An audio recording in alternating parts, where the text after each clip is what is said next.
The mid-2000s marked a pivotal time in gaming, with the current generation of consoles thriving as the next wave approached. Among them was the Nintendo GameCube, trailing behind the Xbox and PlayStation 2 in sales, but still beloved for its library of iconic titles. During this era, many of Nintendo's franchises embraced experimentation, exploring new styles, stories, and gameplay mechanics. One series that took a bold new direction was Star Fox. Following the success of Star Fox 64, Nintendo released Star Fox Adventures, a drastic departure from the franchise's roots. Now, I'm sure you've heard the story of this game before, that it was originally its own game called Dinosaur Planet that was supposed to release on the Nintendo 64 before it became what we got on the GameCube. Excitement stirred when Nintendo announced a new entry promising a return to the series' classic rail shooting formula. However, at E3 2003, the debut trailer for Starfoxassault, back then it was just known as simply Star Fox, felt flat with audiences. In fact, it drew boos from its heavy focus on multiplayer and a lack of single-player campaign details. Despite the rough reveal, Star Fox Assault, co-developed by Nintendo and Namco, launched in February of 2005. The game divided fans. Some praised it as a worthy successor to Star Fox 64, while others felt it failed to match its predecessor's magic. Personally, Assault holds a special place in my heart, but after 20 years, nostalgia can cloud judgment. So, in this video, I decided to revisit it with fresh eyes to see if it truly stands the test of time. So buckle up and let's blast off into the cosmos with Star Fox Assault 20 years later. So the game takes place a year after the events of Star Fox Adventures. It starts off in the middle of a battle between the Cornerian army and the remnants of Andross's army run by his nephew, Oikini, a former member of Star Wolf. The Cornerian army looks to be down on the count when the cavalry arrives in the form of Team Star Fox, consisting of Fox, Slippy, Falco, Peppy, and their newest member, Crystal. From there, you are entered into the battlefield as you take on Oikini's army, warships, stealth squadrons, and prototype mechs. This has all the traditional rail shooting gameplay that we know and love from Fox McCloud and company, such as the barrel rolling, somersaulting, charging lasers, and so on. You could also collect bombs and upgrades to your laser. What's new in Star Fox Assault are more ways to earn points toward your score, such as group bonuses and bomb bonuses, which makes you think how you approach the enemies. As you get closer to Oikini's main ship, he decides to play a game of cat and mouse and heads towards the planet. From there, you enter a base where you face off more warships and giant mechs until you confront the Mad Monkey himself, as he has a trick up his sleeve that gives you some deja vu, especially if you've played previous Star Fox games. After you defeat the first boss of the game, it looks like there's more coming, but suddenly Oikini's mech is attacked and destroyed by a giant butterfly-like creature, which then targets the team. After defeating the creature, it leaves behind an object not before more of these insects arrive, and they're revealed to be called the Aperoids. After clearing the first mission, you are given a score, and based on the amount of enemies you defeated, you earn a medal based on the difficulty you chose, from bronze being easy to gold being the challenging one. The next mission takes you to planet Katina, where you step out of the cockpit and take on the Aperoids on foot. From there, you start off with the standard blaster that allows you to charge it to deal more damage. You can also collect weapons that could be useful, such as a machine gun, grenades, rocket launchers, and so on. You could also jump and dodge that can make a difference between life and death. Soon you get the ability to use the Landmaster tank, and this packs loads of power. Your objectives in these on-foot missions are often to destroy a certain number of targets that are marked in the red dot on the map. As you defeat enemies, you start creating a combo, and every 10 enemies you defeat, you earn combo bonus points, and it will keep going until you stop defeating enemies. This is highly encouraging to not stop and beat the enemies as fast as you can so you increase your combos and your score. After clearing the targets, a wave of Aperoid spores arrive, and it is your next target, as some of these stick on walls or even inside buildings. After clearing 2 waves of targets, the Aperoids drop a big surprise to you in form of a giant saucer-like creature. With the Landmaster, you shoot under its body to make it fall down for a short time. You then hover on top of it and take out its core. After beating the boss, and you're about to grab the core memory, an old foe in the form of Pigma arrives and steals the memory. How fitting the first 2 missions featured members of Star Wolf, as the next mission takes the team on an outpost to search for Pigma. During this mission, you'll notice a purple meter in the corner. This is a mission where you not only focus on the target and make sure that there are little to no enemies outside the outpost. After destroying the targets, you receive a surprise in the form of Star Wolf, consisting of Wolf, Leon, and a new member, Panther. And an old rivalry is reignited. After defeating Star Wolf, the team's next stop is an icy planet Ficina, where you must destroy the generators of the Climate Control Center to stop the blizzard that Pigma created. After destroying the generators, you must enter the center and stop the blizzard. The mission looks to be complete. Not exactly. Seems like it triggered the security bots. Luckily, Falco comes to the rescue and you become his wingman as you use a blaster with unlimited ammo to take out enemies. This is actually one of my favorite parts of the game, and it feels like those old classic shoot-'em-ups from the arcade games for some reason. And it gives you a bigger chance to score more points, whether it's by air or by the ground, so it's encouraging to look around so you don't miss any potential points. As it turns out, Aperoids can take over machines as it possesses the engineering of the Climate Control Center, and you have 5 minutes to neutralize it before it explodes. After defeating the possessed machine, you move on to the asteroid belt to find Pigma. You are back in the Arwing as you blast through Aperoids, asteroids, and possessed mechs. This is personally another favorite level, as it's a major throwback to Star Fox 64 in almost every aspect, from the suspense to even the music. Speaking of music, most of the soundtrack in Star Fox Assault contains music from Star Fox 64 with an orchestrated cover, and it is beautifully composed. As you blast through the level, it hits me how much the Arwing felt as compared to Star Fox 64. For starters, I felt that in some aspects it feels a bit sluggish, from the boost to even how fast you charge the laser, especially when you're trying to get points and bonuses. I feel that if it had the speed it did in 64, it would have been a much better experience. Ironically enough, the Arwing stages run at 60 frames per second while the rest of the game runs at a lower frame rate. Oh, here's this for a double irony. The Arwing sections from Star Fox Adventures to me, personally, was the closest experience to the N64 Arwing stages. Additionally, I wish you were able to keep the upgrades throughout the levels like in 64, but I guess considering you step out of the Arwing, it wouldn't be any point of it.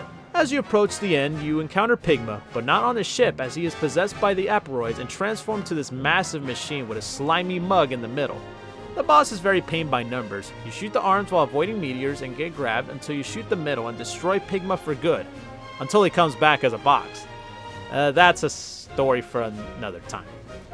Anyway, after retrieving the last core memory that will lead to the location of the Aperoid homeworld, the team is dealt with a detour as Crystal receives a distress signal from dinosaur planet Saria, as the Aperoids have not only invaded the planet, but affected the planet's dinosaurs. In this mission, you would have to take out the Hatchers while at the same time keep an eye on the purple gauge from earlier to clear out Aperoids from the sky. This level has loads of callbacks and references from Star Fox Adventures, from the underground caves to even the dialogue in some missions.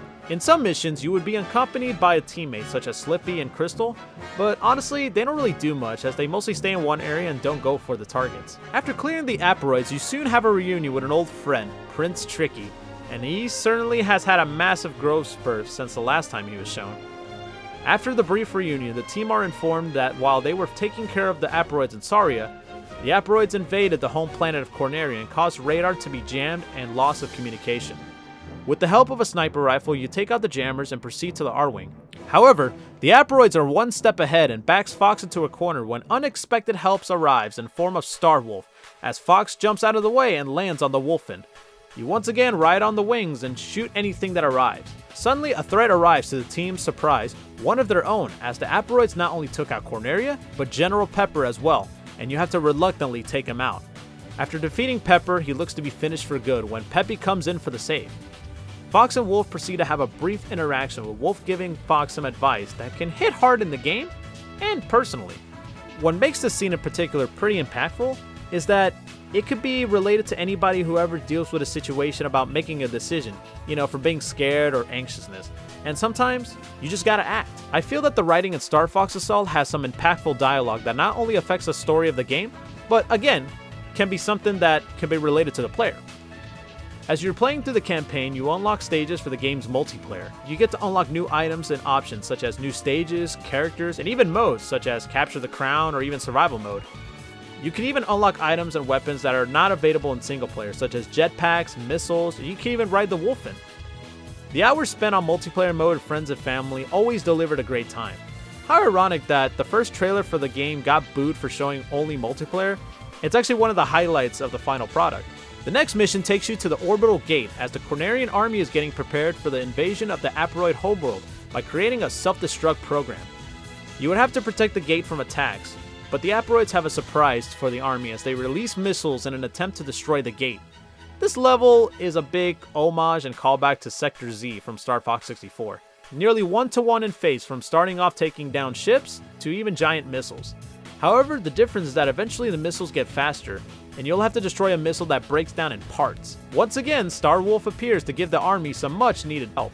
The self-destruct program is complete as the Cornerian army heads to the homeworld. As it turns out, the team discovers that the planet is misshaped and reveals that the asteroids come from the massive hold that is protected by a shield. You then have to destroy not only hatchers again, but also destroy the shield's generators. Now, I do appreciate the effort with these missions, but having to destroy hatchers again seems so boring and predictable. I would have preferred if it was a different objective, like destroying just the generators or maybe something bigger. After destroying the generators, you are about to enter the interior of the planet. However, as it turns out that the shield regenerates and the team's weapons are useless. Suddenly, the team discovers the Gray Fox in flames and being destroyed as Peppy crashes the ship towards the shield, allowing the team to enter the interior. It's an intense scene as the team watches their mentor, their teammate, their friend sacrifice himself for the team. Especially how close Fox is to Peppy. It was a moment for Fox to be a leader and get the team together to finish the mission for him. As they are headed to the core, they find out that they're being followed by Wolf and his crew.